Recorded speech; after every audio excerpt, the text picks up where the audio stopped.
Every one of us has something in life we complain about. A job that drains us, a relationship that hurts us, a habit that limits us, or a boundary that gets crossed again and again. We tell ourselves that we're the victim of circumstance, that life is unfair, that people don't respect us. But here's the truth most people don't want to hear. If you keep allowing it, you're choosing it. We shape our lives not just by what we do, but by what we tolerate.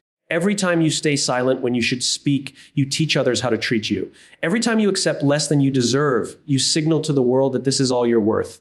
And every time you make excuses for why things haven't changed, you build a wall between yourself and your potential. Change doesn't begin when life gets easier. It begins when you decide that what you've been accepting is no longer acceptable. That moment, the decision to stop allowing something that limits you, is the real turning point. Think about it. If you have a friend who constantly disrespects your time, ignores your boundaries, and always takes but never gives, and you continue to show up, smile, and stay silent, that's not their choice anymore. It's yours. Because every repeated pattern is a silent agreement. When you allow it, you endorse it. And it's not just about people. This applies to everything, your work, your health, your habits. If you wake up every day exhausted, unmotivated, and unfulfilled, but do nothing to change it, you're choosing it. It may sound harsh, but it's empowering. Because once you accept that you are part of the pattern, you also realize you have the power to break it. Accountability is freedom in disguise. When you stop blaming others and take responsibility for your own boundaries, your own energy, your own choices, life begins to change. You stop trying to control what people do, and instead, you control what you allow. The question isn't, why do they keep doing this to me? The question is, why do I keep letting it happen? Every time you say yes, when you give away a piece of your peace. Every time you compromise your standards to avoid discomfort, you trade long-term growth for short-term relief. And every time you stay in an environment that doesn't align with your values, you weaken your own sense of worth. The lesson is simple but powerful. Your life expands or shrinks based on what you allow. So ask yourself today, what am I allowing that I know I shouldn't? What behaviors, what habits, what fears am I feeding by staying silent or comfortable? Because the truth is, you can't complain about what you keep choosing. And sometimes the most loving thing you can do for yourself and for others is to stop participating in your own pain. Walk away from what disrespects your peace. Speak up when your boundaries are crossed. Change the habits that keep you stuck. You don't have to wait for permission to protect your peace, your purpose, or your potential. Remember, life doesn't just happen to you. It responds to what you allow. If you keep allowing it, you're choosing it. And once you understand that, you'll stop choosing pain and start choosing power. 5 keynotes of the speech: boundaries define respect. People treat you based on what you tolerate. Setting boundaries teaches others how to respect your time, energy, and worth. Accountability is empowerment. Taking responsibility for what you allow gives you control over your life. Blame keeps you stuck. Ownership sets you free. Patterns are silent agreements. Repeated situations are often unspoken choices. What you continue to allow becomes your standard. Discomfort leads to growth. Saying no, walking away, or changing a habit is uncomfortable, but that discomfort is the birthplace of transformation. Your life responds to what you allow. You can't change others, but you can change what you accept. Once you stop allowing negativity, your environment and energy evolve. Boundaries define respect. It's one of those truths that seems simple when spoken aloud, but deeply complex when you begin to live by it. The way people treat you is rarely random. It's often a reflection of what you've taught them to expect, what you've accepted, and what you've stayed silent about. When you draw no lines, people assume there are none. When you always say yes, people forget that you can say no. And when you continually prioritize others over yourself, the world begins to believe that your needs are secondary. Respect isn't demanded through words. It's earned through the quiet courage of boundaries. Every relationship, whether personal or professional, operates on invisible rules. Those rules are not written down or spoken directly, but they are created through action. What you tolerate, what you ignore, what you reward. If someone interrupts you every time you speak and you never address it, they learn that your voice is optional. If someone takes advantage of your kindness and you keep helping them without question, they assume your generosity has no limits. In both cases, you've unintentionally educated them about what's acceptable.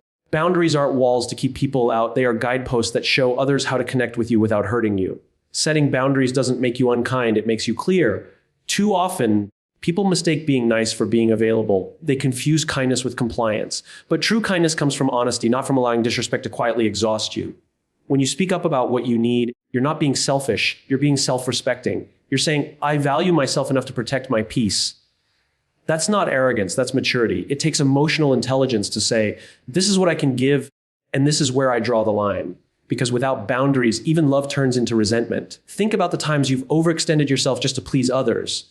You've said yes when your heart wanted to say no. You've taken on responsibilities that weren't yours. You've forgiven people who never apologized, and you've stayed silent to avoid conflict. It feels noble at first, even selfless. But over time, that silence grows heavy. It becomes frustration, then exhaustion, and finally bitterness.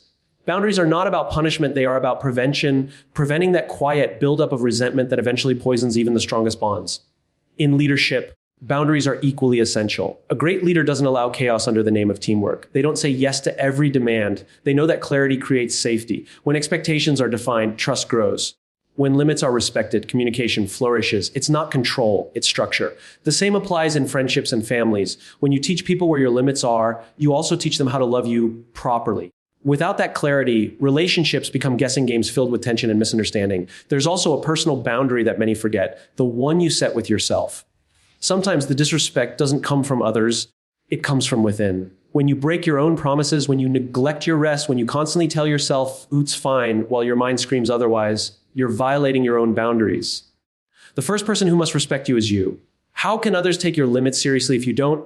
Every time you choose your well-being over people-pleasing, you strengthen your inner respect. Every time you uphold your own standards, even when no one is watching, you remind yourself that your peace matters. But setting boundaries isn't easy. It feels uncomfortable because it invites tension. People who benefited from your lack of boundaries will resist your new ones. They might call you distant, selfish, or difficult. But that reaction isn't a reflection of your worth. It's a reflection of their dependency on your silence. The discomfort is temporary, but the freedom that follows lasts. When you learn to tolerate short-term discomfort, you gain long-term peace. The hardest part is realizing that not everyone will like your boundaries. And that's okay. You're not here to be universally liked. You're here to live authentically. When you say no to others, you're really saying yes to yourself. Yes to rest, to self-respect, to emotional balance. The people who truly care for you won't punish you for having limits. They'll honor them because they understand that respect flows both ways. Over time, something powerful happens. The more consistent you are with your boundaries, the more you attract people who value them. You stop chasing validation from those who drain you and start connecting with those who uplift you. You begin to notice that life feels lighter, not because problems disappear, but because you've stopped carrying what isn't yours to hold. Boundaries don't make your world smaller. They make it safer, clearer, and more peaceful. Respect is not demanded. It's demonstrated through actions, through firmness, through consistency. People don't learn from what you say once. They learn from what you repeatedly do. And when your actions communicate self-worth, you no longer need to beg for respect. It comes naturally as a reflection of the boundaries you live by. So remember, the world will treat you based on the standards you set. If you want to be respected, start by respecting yourself enough to draw the line where peace begins and disrespect ends. Accountability is empowerment.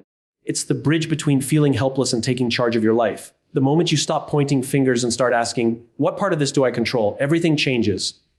Too often people wait for circumstances to shift, for others to behave better, for luck to show up. But life doesn't bend in your favor until you begin to own your role in it. Responsibility isn't about blame, it's about power. When you accept that your choices, actions, and reactions shape your experience, you stop being a passenger in your own story and become the driver. Accountability begins with awareness. It's recognizing that every situation in your life has two parts. What happens to you and how you respond to it. You may not choose the events, but you always choose the meaning you attach to them. When something goes wrong, it's natural to look outward. It's easy to say, they treated me unfairly, or life isn't fair. But the question that leads to growth is not, who's to blame? It's, what can I learn from this?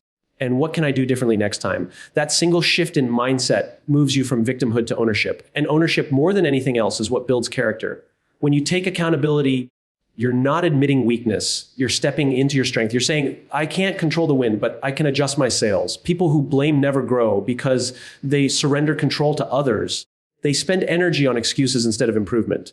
But those who, in their circumstances, harness every setback as a lesson. They understand that failure isn't the end, it's feedback. Every mistake, every disappointment, every challenge becomes data, information you can use to become wiser and stronger. Think about the people who inspire you most. They're not the ones who never fail. They're the ones who fail and take responsibility, who stand back up without bitterness, who ask themselves what they could have done better. That's accountability. It's not about perfection. It's about honesty. It's the courage to say, I was wrong. I could have done more. Or that was on me. Those words are not a confession of defeat. They're declarations of growth. The moment you say them, you regain your power because you've stopped outsourcing your life to others. There's a deep sense of peace that comes with accountability. When you stop blaming, you stop waiting. You stop waiting for people to change, for situations to fix themselves, for someone to rescue you. You start realizing that your happiness, your boundaries, your success, they're your responsibility. That realization is both heavy and liberating. Heavy because it means there's no one else to blame, but liberating because it means you're free to change your life anytime you choose. In relationships, accountability builds trust. When someone says, I was wrong, and I'll make it right. They show integrity. But when they deflect, deny, or justify, trust erodes. The same rule applies to yourself. How often do you break promises to yourself and excuse it? I'll start tomorrow. I'm too tired. It's not the right time. Those words sound harmless, but over time, they weaken your self-trust. Every time you follow through, you tell yourself, I can rely on me. Every time you don't, you teach yourself that your word doesn't mean much. Accountability then is not just about others, it's about keeping your own word sacred. Leaders understand this truth deeply. The most respected leaders don't shift blame when things go wrong. They stand in the storm and say, it's my responsibility. They take ownership of outcomes, good or bad. Why? Because accountability is the foundation of credibility. People follow those who own their actions. When you lead yourself with that same discipline, your confidence grows. You no longer fear failure because you know you can handle it, learn from it, and rebuild better. There's another side to accountability that many overlook: emotional responsibility. You can't control how others behave, but you can control how much power you give their behavior over your peace. When you say, they made me angry, you give them control over your emotions. But when you say, I allow that to affect me, you take your power back. It's not about excusing others' actions. It's about refusing to hand them the keys to your emotional state. That's empowerment at its purest. Accountability is the quiet discipline of maturity. It's the difference between saying, I can't believe this happened to me, and saying, what can I do with what happened to me? The second question opens doors. It turns pain into purpose, problems into progress. It teaches resilience because you stop running from your responsibility and start embracing it as your greatest tool for growth. In the end, accountability is not about being perfect or taking on guilt for everything that happens. It's about being honest with yourself. Honest enough to see where you contribute to your circumstances and where you can do better. It's the understanding that your life is not determined by others' choices, but by your response to them. And once you begin to take full responsibility for that, you become unstoppable. Because when you own your story completely, no one else gets to write it for you. Patterns are silent agreements. It's a phrase that cuts deep once you truly understand it. Every repeated situation in your life, whether it's being disrespected, overlooked, or taken for granted, is not simply coincidence. It's a pattern, and patterns don't lie. They reveal what you've been allowing, what you've been accepting without realizing it, and what you've silently agreed to by not changing your response. You may not have spoken the agreement aloud, but your consistency in tolerating it became your signature on the contract. Human behavior is predictable. When you keep responding to the same kind of treatment in the same way, you unintentionally teach others how to interact with you. It might not be deliberate, but it's powerful. Every time you let someone cross a line without addressing it, you're communicating something: that the line doesn't matter. Every time you forgive someone who never apologizes, you're telling them their behavior has no real consequence. The truth is, people don't always hear your words. They respond to your patterns. They learn from what you consistently do, not from what you occasionally say. This is why awareness matters so much. Most of us get stuck in loops without even knowing it. You may find yourself saying, why does this keep happening to me? When in reality, it's happening through you, through your habits, through your reactions, through your silence. If you keep attracting the same kind of relationships, the same kind of disappointment, the same kind of stress, it's worth asking what unspoken agreement you've made with that pattern. Because once you recognize that the repetition isn't random, you can begin to rewrite the script. Patterns form for a reason. Often they start from fear, the fear of confrontation, the fear of losing people, or the fear of being misunderstood. So you stay quiet, you stay patient, you stay agreeable. At first, it feels like peacekeeping, but over time it becomes self-abandonment. You tell yourself it's not a big deal, but the small things you ignore start to grow. They turn into behaviors that feel impossible to stop because they've been rewarded by your silence. That's what a silent agreement is. Not something you chose once, but something you reinforce over and over without realizing it. To break a pattern, you have to disrupt the agreement. And disruption rarely feels comfortable. It means doing something different, saying no where you used to say yes, speaking up where you used to stay quiet, walking away where you used to wait. The moment you change your reaction, you signal to the world that the old rules no longer apply. People might not like it. Some will resist because your change threatens their comfort. But the discomfort of change is temporary. The peace it brings is lasting. Every pattern carries a message about your self-worth. If you find yourself constantly giving more than you receive, it might mean you've equated love with sacrifice. If you continually settle for less, maybe you've convinced yourself that less is all you deserve. These are deep, often invisible beliefs that shape your choices. The good news is awareness breaks the spell. Once you see the pattern clearly, you can no longer pretend it's coincidence. You begin to realize that each repeated scenario is an invitation, not to complain, but to choose differently this time. Breaking a silent agreement doesn't require confrontation or drama.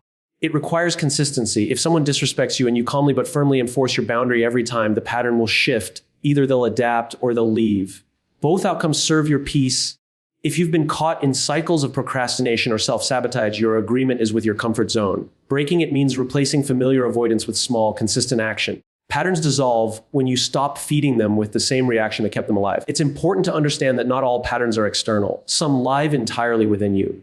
The way you talk to yourself, the habits you repeat daily, the thoughts you entertain, all form patterns that shape your reality. If your self-talk is harsh, your decisions will reflect that inner judgment. If your daily habits lack discipline, your results will mirror that chaos. Life doesn't reward what you want, it reflects what you repeatedly do. When you take ownership of those inner patterns, you begin to change the outer world too. The most powerful thing about recognizing patterns is realizing you always have the power to end them. You are not trapped by repetition, you are sustained by it. The moment you choose differently, the moment you refuse to continue the same behavior, the pattern loses its power. Silence no longer means agreement. It becomes awareness, a conscious choice. You no longer move through life unconsciously repeating old lessons. You start to write new ones. In the end, every pattern you break is an act of self-respect. It's you telling yourself, I deserve better than this cycle. And that one choice made consistently changes everything. Because when you refuse to renew the same silent agreements that kept you small, you give yourself permission to live freely, without apology, without repetition, and without the weight of what you used to allow. Discomfort leads to growth. It's one of those ideas that sounds inspiring in theory, but feels almost impossible in practice. We are wired to seek comfort, safety, and familiarity. It feels natural to stay in routines to avoid conflict, to cling to what we know rather than venturing into what we don't. Yet every significant leap in life, in character and skill, in understanding, comes from the moments when we step into discomfort. Growth never happens in the safe zone. It happens when you push against resistance, when you challenge your habits, and when you embrace the unknown rather than shrink from it. Think about the moments in your life when you felt the most uncomfortable. Maybe it was a difficult conversation, a high-stakes project, or a personal change that demanded courage. At the time, it probably felt unpleasant, maybe even unbearable. But looking back, you can likely see that those moments shaped you more than any easy, comfortable experience ever did. Discomfort is not a sign that you're failing. It's a signal that you are stretching, expanding, and stepping into your potential. It's an indication that you are moving from what's familiar to what's possible. Most people avoid discomfort because it feels like pain. They tell themselves, I'll wait until it's easier, or I'll start when it feels right. But life rarely waits for perfect conditions. Waiting for comfort is a recipe for stagnation. Growth requires action before the conditions feel ideal. It's in the discomfort that we discover our resilience, our creativity, and our ability to endure. The mind often convinces us that staying comfortable is safer, but the truth is, avoiding discomfort keeps us trapped in patterns that limit our potential. Discomfort also teaches us awareness. When you are uncomfortable, it forces you to pay attention to your choices, your environment, and your own mindset. It highlights the areas where you've been avoiding truth, responsibility, or change. Maybe you've been tolerating situations that aren't aligned with your values, or perhaps you've avoided confronting fears that hold you back. Discomfort shines a light on those blind spots, giving you the opportunity to address them rather than continue moving blindly. Without discomfort, these lessons remain hidden and growth remains impossible. It's important to realize that embracing discomfort doesn't mean recklessness or chaos. It doesn't mean putting yourself in harmful situations or ignoring your well-being. It means choosing challenges that stretch you, situations that require courage, and actions that push you beyond what feels easy. It's deciding to speak up when silence is easier, to set boundaries when accommodation feels comfortable, to pursue goals that feel risky rather than safe. These small, deliberate steps toward discomfort accumulate, building resilience and expanding your capacity to handle even greater challenges over time. Discomfort also builds self-trust. Every time you face a situation that feels uncomfortable and navigate it successfully, you reinforce the belief that you are capable. You teach yourself that fear and uncertainty are not obstacles to avoid, but signals that you are on the edge of growth. The more you allow yourself to experience discomfort, the more confidence you develop in your ability to handle whatever life throws at you. This self-trust is essential because life is inherently unpredictable and comfort zones are temporary illusions. True security comes from knowing you can manage discomfort, not from avoiding it. The process of growth through discomfort is often subtle. It doesn't always look like dramatic change. Sometimes it's the small, consistent actions, saying no instead of yes, walking away from something familiar, taking responsibility instead of blaming, choosing persistence instead of giving up. These choices feel uncomfortable in the moment because they challenge old habits and require conscious effort.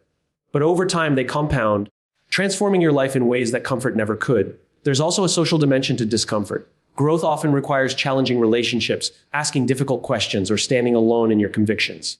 These situations create tension, uncertainty, and vulnerability. But by navigating them, you learn empathy, courage, and leadership. You learn how to negotiate, how to communicate clearly, and how to maintain integrity even when others resist. Discomfort in relationships is a catalyst for deeper connection and understanding because it forces honesty and authenticity in ways that comfort never does.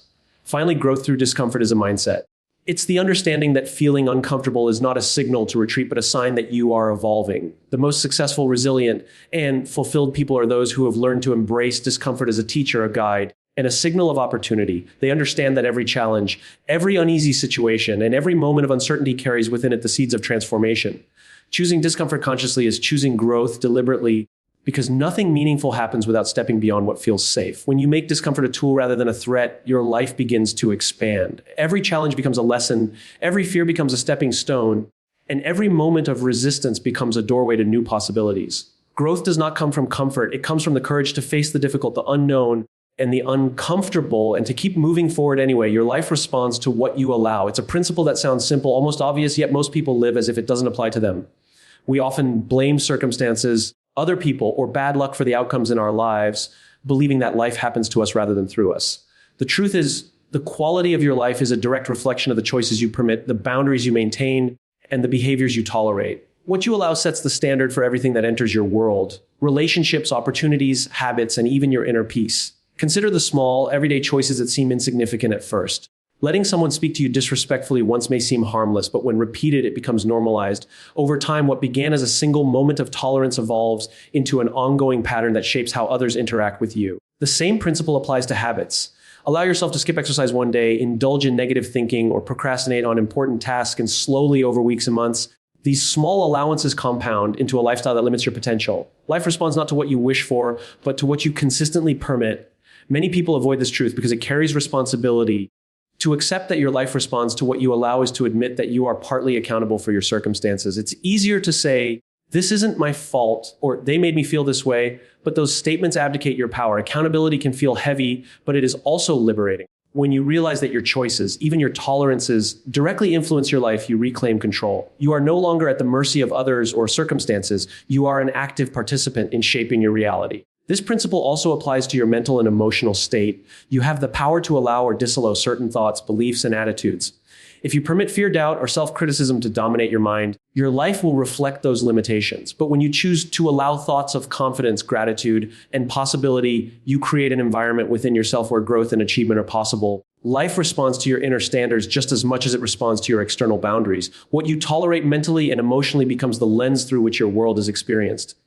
In relationships, this concept becomes even clearer. When you allow disrespect, manipulation, or neglect, you signal to others that those behaviors are acceptable. If you consistently accept less than you deserve from friends, partners, or colleagues, you set a precedent. People respond to what you allow, not what you demand. Boundaries are therefore essential. They act as signposts, communicating your expectations clearly. When you consistently uphold them, the quality of your relationships rises. When you ignore them, the patterns you don't want continue, because life mirrors your permission. Your work habits and ambitions are subject to the same law.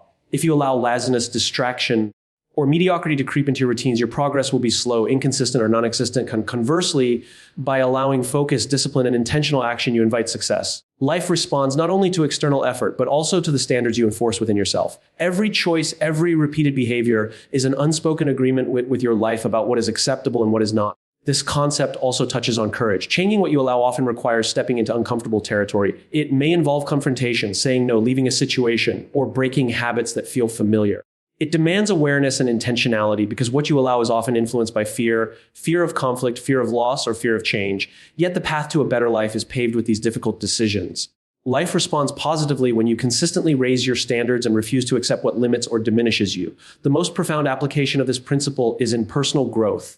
By consciously choosing what you allow in your life, in terms of behaviors, environments, and mental patterns, you cultivate a life that mirrors your highest values.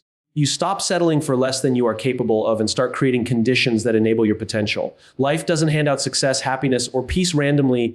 It responds to the rules you set for yourself and the boundaries you maintain with the world around you. Ultimately, recognizing that your life responds to what you allow is both empowering and clarifying. It eliminates excuses, highlights responsibility, and illuminates a clear path forward. Every repeated behavior you tolerate, every boundary you fail to enforce, every negative thought you entertain contributes to the quality of your life. The moment you understand that, you gain the ability to make conscious choices about what you allow, and in doing so, you shape a life that is intentional, fulfilling, and aligned with your true potential. Your life is not merely a series of events that happen to you. It is a mirror reflecting your standards, your choices, and your willingness to enforce them. The world responds often subtly, but powerfully. to what you allow. And by choosing what to allow wisely, you take the reins of your destiny. If we step back and look at the bigger picture, it becomes clear that the life we live is a reflection of the choices we make, not just the big, obvious ones, but the small, repeated decisions about what we allow. Every boundary we set, every habit we reinforce, every moment of accountability, and every time we step into discomfort shapes the person we become in the world we experience. Life doesn't simply happen to us, it responds to what we tolerate and what we permit. This is both a challenge and an invitation. It challenges us to face our patterns, to stop blaming circumstances, and to recognize the power we hold over our own lives. It invites us to act with courage, to define our standards, and to live intentionally. The beauty of this truth is that empowerment doesn't come from external approval or luck. It comes from the conscious choices we make every day, from refusing to allow what diminishes us and embracing what strengthens us. So remember, if you keep allowing something that limits, drains, or disrespects you, you are choosing it. And once you realize that you hold the key to change, you can break patterns, enforce boundaries, embrace discomfort, and take full responsibility for your life. You can shape your reality not as a victim of circumstance, but as the deliberate architect of your own destiny. Life responds to what you allow, and when you choose wisely, you step into a life of power, purpose, and fulfillment.